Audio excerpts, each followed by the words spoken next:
সম্মানিত বন্ধুরা, আজকের ভিডিওতে আমরা এমন একটি প্রাণীর কথা বলতে যাচ্ছি যার বিষয়ে নানা রকম কথা আমাদের আশেপাশে শুনতে পাওয়া যায়। কেউ কেউ এটাকে খারাপ বিপদ আপদের প্রতীকও বলে থাকে, কেউ কেউ আবার এটাকে ঘরে পেরেশানি নিয়ে আসা জানোয়ারও বলে থাকে। তো সম্মানিত বন্ধুরা, আজ আমরা আলোচনা করতে যাচ্ছি পেঁচা পাখি সম্বন্ধে। আজকের ভিডিওতে আমরা পেঁচা পাখি সম্বন্ধে আপনাদের এমন আশ্চর্য তথ্য জানাতে যাচ্ছি যা শুনে আপনি একেবারে অবাক হয়ে যাবেন। এর সাথে সাথে আপনাকে এটাও বলবো যে এ পাখি সবসময় কেন একাকী অবস্থান করে, কেন এ পাখি গুহা বা বন জঙ্গলে বা গাছের কুঠোরে বসবাস করে। আর দেখবেন এই পাখিটি সর্বদা উদাস হয়ে থাকে, কিন্তু এর পিছনে কারণটা আসলে কি। আর যখন আপনি এই সত্যতা জানতে পারবেন তখন আপনার একেবারে হুঁশ উড়ে যাবে। তো বন্ধুরা, অনুরোধ থাকবে এই গুরুত্বপূর্ণ ভিডিওটি অবশ্যই আপনি শেষ পর্যন্ত দেখতে থাকবেন। সম্মানিত বন্ধুরা, আপনি অবশ্যই আপনার জীবনে কোনো না কোনো সময় এই পেঁচা পাখিকে দেখেছেন, আর আপনারও নিশ্চয় এমন অনুভূতি হয়েছে যে এই পাখি কেন সবসময় এমন উদাস হয়ে থাকে, আর এই পেঁচা পাখি কেন বিরাট নীরব শুনশান জায়গায় থাকতে পছন্দ করে। আর নিশ্চয় আপনিও এটা ভেবেছেন যে এই পেঁচা পাখি কেন সর্বদা নির্জন স্থানে থাকতে পছন্দ করে। তো বন্ধুরা,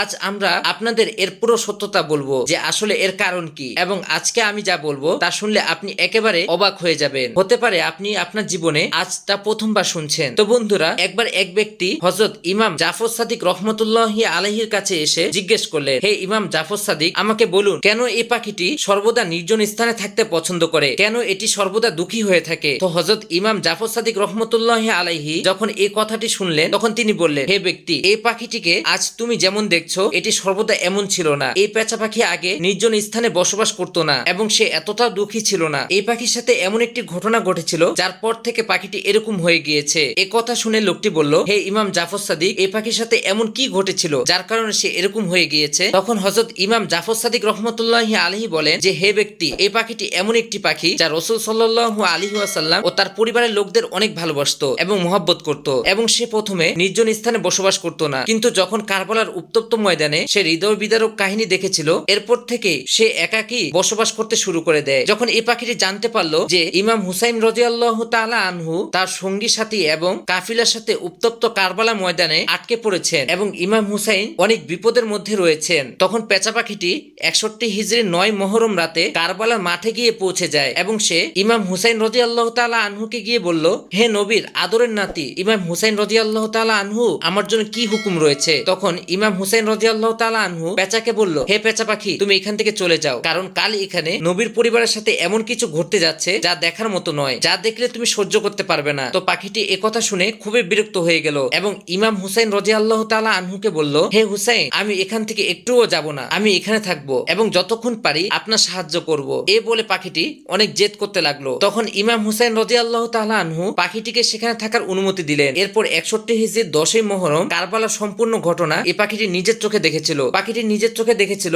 ইয়াজিদ বাহিনীর সৈন্যরা কিভাবে ইমাম হুসাইন রাদিয়াল্লাহু তাআলা আনহুর সকল সঙ্গীদের একে একে করে হত্যা করে ফেলছিল। পাখিটি এটাও দেখেছিল যে ইমাম হুসাইন রাদিয়াল্লাহু তাআলা আনহুকে হত্যা করার পর কিভাবে তার দেহ থেকে মাথা আলাদা করা হয়েছিল। পাখিটি এটাও দেখেছিল যে ইমাম হুসাইন রাদিয়াল্লাহু তাআলা আনহুর সেই মাথাবিহীন দেহের উপর কিভাবে ঘোড়া দাঁড়িয়ে পদদলিত করা হয়েছিল, কিভাবে ইমাম হুসাইন রাদিয়াল্লাহু তাআলা আনহুর দেহকে অপমানিত লাঞ্ছিত করা হয়েছিল, কিভাবে নিষ্ঠুরভাবে আব্বাস আলম বদার ইমাম হুসাইনের 6 মাসের শিশু আলী আজগরকে কষ্ট দিতে দিতে মারা হয়েছিল। তো এই ভয়ানক জুলুম দেখার পর এই পাখিটির মনে মানুষের প্রতি খুবই ঘৃণা চলে আসে। সেই থেকে এই পাখিটি একাকী বসবাস করতে শুরু করে, যেখানে কোনো মানুষের ছায়াও যেন না পড়ে এবং কেউ তাকে যেন খুঁজেও না পায়। যখন ইমাম হুসাইন রাদিয়াল্লাহু তাআলা আনহুকে শহীদ করা হয় তখন এই পাখিটি শপথ করে যে তিনি আর কখনো মানুষের বসত বাড়িতে থাকবে না, বরং মরুভূমিতে গিয়ে নির্জন স্থানে একাকী বসবাস করবে। এখানে পেঁচা পাখি রাতভর দুঃখে গভীর হয়ে থাকে, এরপর এভাবে ভোর হয়ে যায়। তো বন্ধুরা, এভাবে এ পাখিটি আজও রাসূল সাল্লাল্লাহু আলাইহি ওয়াসাল্লামের পরিবারের বেদনায় ব্যতীত হয়ে উদাস হয়ে থাকেন, অথচ মানুষ এটিকে দুর্ভাগা বিপদ আপদের প্রতীক মনে করে থাকেন। যখন এই পাখিটি কোনো মানুষের ঘরের আশেপাশে এসে ডাক দেয় তখন লোকেরা মনে করে যে খুব শীঘ্রই আমাদের উপর কোনো বিপদ মুসিবত আসতে চলেছে। আবার কখনো তো এরকম হয়েছে যে ঘরে এসে এই পাখি ডাকার কারণে অনেক লোক বিপদ আপদের কারণে তাদের ঘর বাড়ি ছেড়ে চলে যায়। তো বন্ধুরা, একটা কথা মনে রাখবেন যে পেঁচা পাখি দুর্ভাগা বা বিপদ আপদের প্রতীক বলা সম্পূর্ণ জাহিলি মূর্খতার চিন্তা ভাবনা ছাড়া কিছুই নয়। এই অসহায় পাখিটি এমন একটি পাখি যা খুবই কম দেখতে পাওয়া যায় এবং এত কথাও বলতে পারে না, এবং এটি অন্য 10টা পাখির মতোই। মনে রাখবেন, এই পাখিটি ডাকার ফলে তো আপনার কোনো বিপদ আপদ আসবে না, আর না তো আপনার ঘরে কোনো অশান্তি আসবে। তো বন্ধুরা, এই ভিডিওটি ভালো লাগলে লাইক, কমেন্ট, শেয়ার করতে পারেন এবং আপনাদের বন্ধুদের কাছে এই ভিডিওটি শেয়ার করে পাঠিয়ে দিতে পারেন।